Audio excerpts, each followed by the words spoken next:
2025 metais įsikėlėme tikslą – apkeliauti visą Lietuvą su naujaja virtualiosios realybės patirtimi, sukurta pagal Mikalojaus Konstantino Čiurlionio paveikslus Pasaulio sutvėrimas.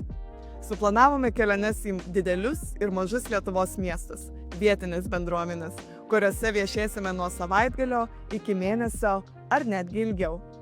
Šių kelionių metu atsivežame ne tik techniką, bet ir pagal patirtį sukurtą scenografiją, kad jūsų kelionė būtų kuo įsimintinesnė. Įsirengus erdvę ir ištestavus techniką, jau laukiame jūsų. Kimbame į darbus ir kartu mėgaujamės jūsų įspūdžiais.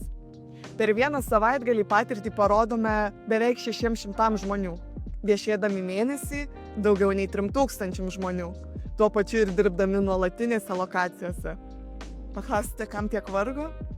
Na, mūsų komanda tiki, kad Mikalojų Konstantiną Čiurlionį turi pažinti, pamatyti ir netgi pajusti kiekvienas lietuvis ir ne tik. Tad jau kraunamės lagaminus ir atvykstame į jūsų miestą. Tai visos Lietuvos projektas ir mes kviečiame tapti jo dalimi.